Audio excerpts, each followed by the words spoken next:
So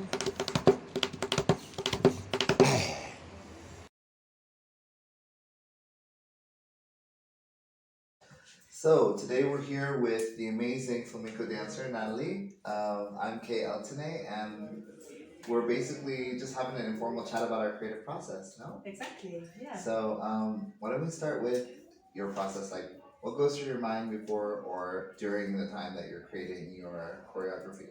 Okay, so for those who don't know me, I'm a flamenco dancer based in Spain.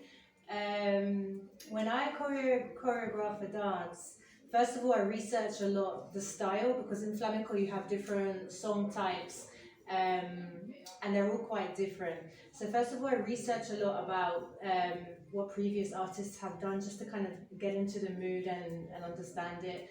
And also, like, some of the styles are more popular in a certain region in Andalusia, so I try to connect really with the land or what the landscape is like there.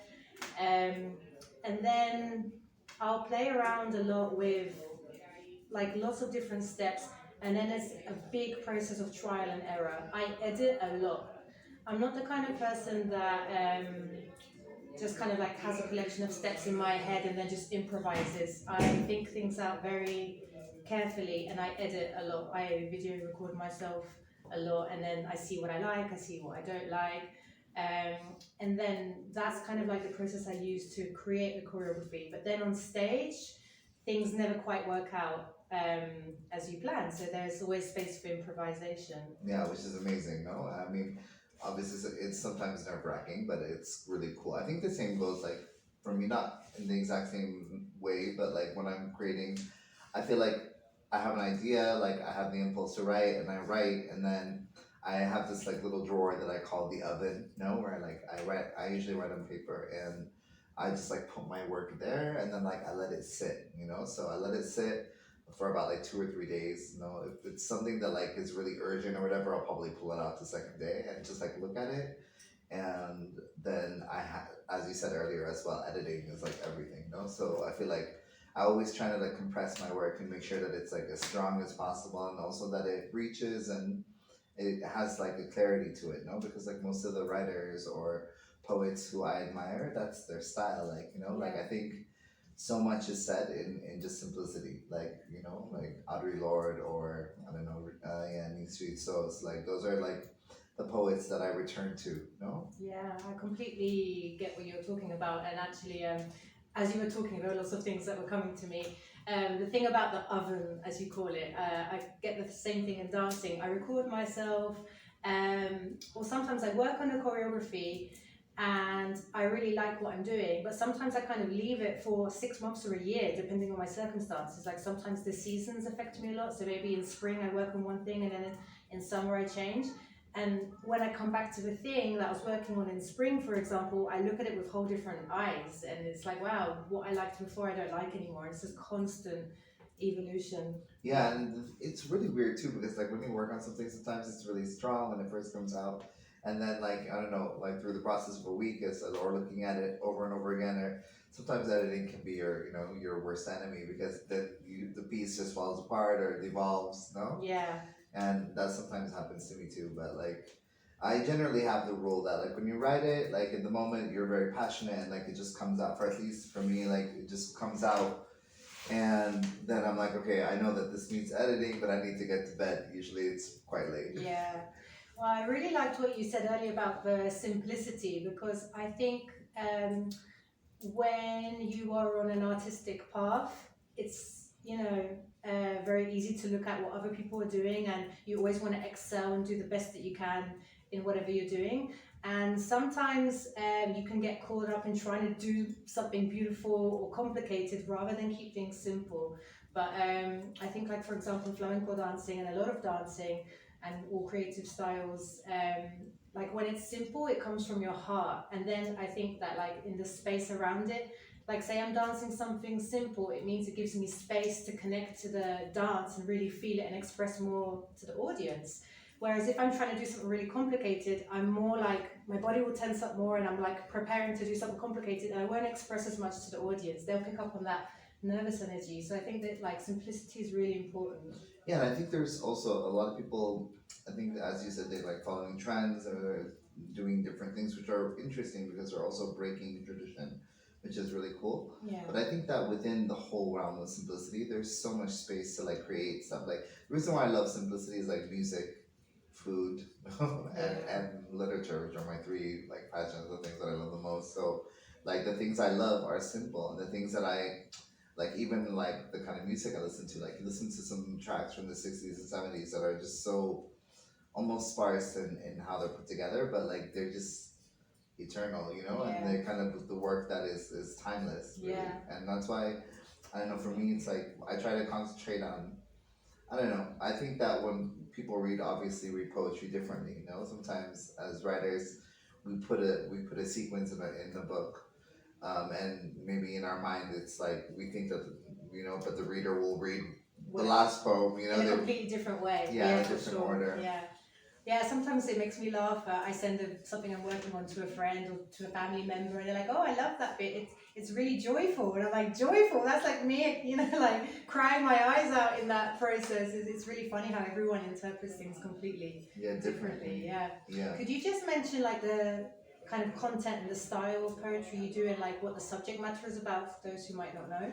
So the kind of writing I do, I think, I mean, a lot of it is based on autobiographical, like that's my life basically. But I kind of mix styles, so there's a lot of it's modern poetry, but there's like a confessional tint to it. Also, like, you know, a lot of the writers that I like are like old Persian writers, so there's like a little bit of, because have a lot of different cultural like. I guess, how do I say, roots, heritage. So that kind of feeds into what I write as well, because like I grew up like reading a lot of Persian, old Persian poets like Hafiz, like Adonis, like, you know, and Arabic also writers like Khalil Gibran, like all these people. But then at the same time, I also love like the confessional school, which is like Sylvia Plath, Lowell, like a lot of different writers like that. And then there's Audre Lorde, where it's like more social justice stuff. And I think my writing kind of feeds from all of those different, you know, those sources of inspiration. You have a lot of different cultural roots and influences. Could you just remind me again, like where you were born, where your family from, where you grew up? Because there's a lot in there. Where I was born has nothing to do with my life, so it doesn't really matter. But my dad is originally, his family is originally from Aswan, and then they moved to Khartoum, which is like the capital of Sudan.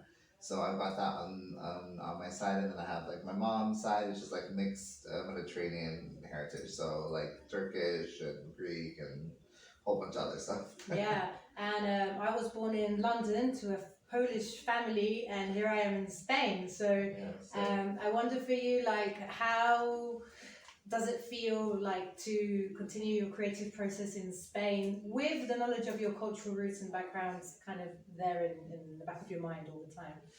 I think it's really cool. Like I feel like both of us, and I think we've spoken about this in the past, we're very privileged in the sense that we have this kind of third culture, you know, and we have like we see the world through so many different like, you know, lenses. Yeah. And it's not just like one thing. And I think that is such a beautiful thing and it's such an enriching thing, but at the same time it also kind of alienates you. And I think that alienation, like our art also feeds from that, because like you feel also like you're kind of different. You know, you're kind of like set aside from like everyone who's lived in the same house, same hood, like knows the same people. I completely relate 100% to what you're describing, and I think it has the two sides as well. Like we're privileged in the way that we can kind of see things through varying perspectives. Like the same situation, you can kind of I can see it from my British background, from my Polish background, and through my Andalus understanding as well.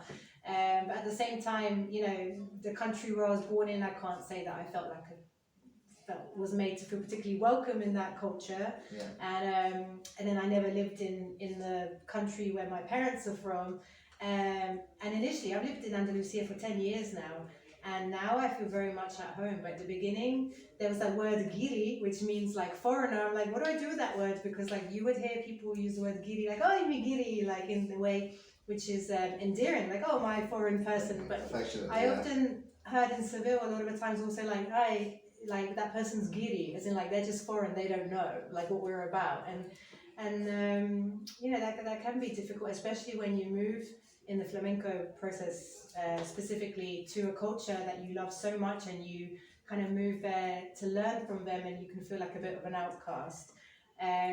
It's difficult, but over time, I think that kind of fades. And actually, I would say that Andalus culture is where I most feel at home, or where I can kind of most be myself.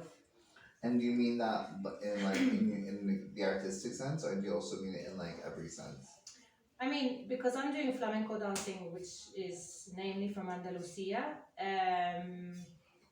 I think like artistically, it's great that I'm here, but that also has two sides too, because it's like, someone who wants to be an actor and they move to Hollywood. There's so much competition, and so many amazing, incredible artists here in Andalusia, which can be really intimidating.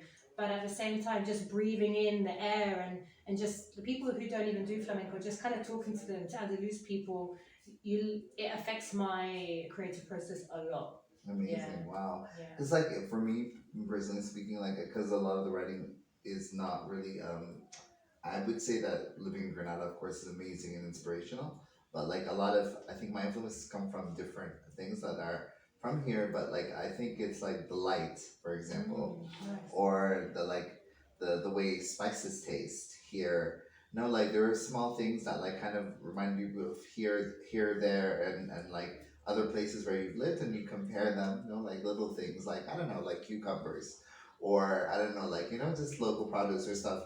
And for me, it's like really interesting how Spain is kind of in between Africa, like in the places I've lived in Africa, and like and other parts of the world where I've lived as well. So it's kind of like this bridge, between. Yeah.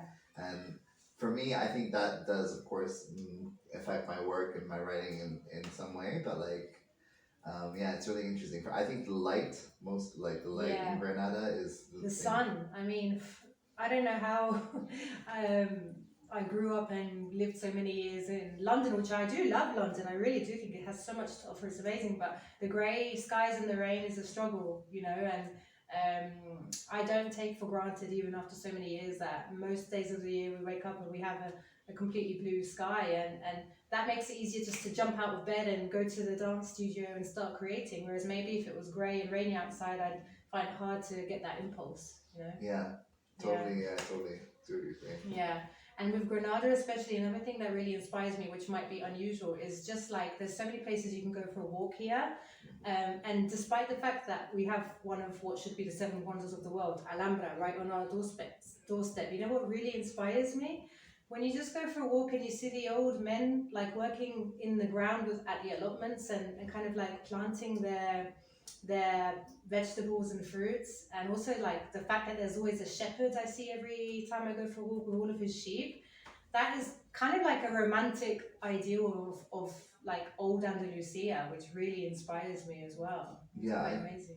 Yeah, I totally agree with you. Like, I think that like Granada has this really interesting thing that it's like this enchanted place, right? Yeah. But at the same time, it's also hard. Like you've gotta be. It's really earthy. It's earthy, and Yeah. you're constantly reminded of like it's kind of like fantasy looking, but then like you have the real life challenges like there to be like, hey, this is a dream, but it's not at the same time. And I love that about Granada. I think it makes it lifelike, and like I don't know, it creates community. I think, which is so important. Yeah, cool. Well, to sum up, do you have any cool projects or things coming up? Don't you have a event coming up in the spring you might want to mention? My debut collection of poems is coming out in the UK from Eyewear Publishing, from Black Spring Press, and it's called The Moral Judgment of Butterflies. And in June, I'm going to be putting on the launch here in Granada, and it's going to be basically a celebration of diversity. It's going to be a night where people will get to kind of feel the immigrant experience and like what it feels like to be an immigrant, hear different immigrant stories that maybe they regularly wouldn't have contact or have the means to hear. And it's kind of a social experiment. Like I want it to be a night where people of indigenous backgrounds and diverse backgrounds, I want them to feel like it is a night where they can be seen and represented and have the visibility that I don't think is usually the case, no? Yeah. And yeah, that's coming out. I also have a children's book that's coming out Oh soon. wow, that's so nice. Yeah, in the UK, and it's about Nubian heritage. So it's written in English, but it's got Nubian words in it, so that children can learn how to use. And it's coming out from Taras Press in the UK. Wow, amazing. And it's called Sisters of the Water is the name of the book. Okay, awesome. And you yourself? Well, my biggest project for this year is that I'm going to be working on getting a website done, which is a lot of work for someone like me, because I feel like in this day and age, if you just want to do like an art thing, you're also ending up editing videos and, you know, working on all this other stuff and not just dancing or writing, right? Yeah. So on this website, I want to create like a flamenco school platform where people can access videos and learn and stuff. So I'm going to be really busy this year recording videos, but not just the choreography and technique. I'm going to put a personal spin on it, but I don't want to say too much yet. I want it to be a surprise. Nice. So I'm We'll look forward to seeing them. Yeah. Yeah. All right. Well, thank you. Thank you Qahli, so it was much for lovely. your Let's time. have a hug.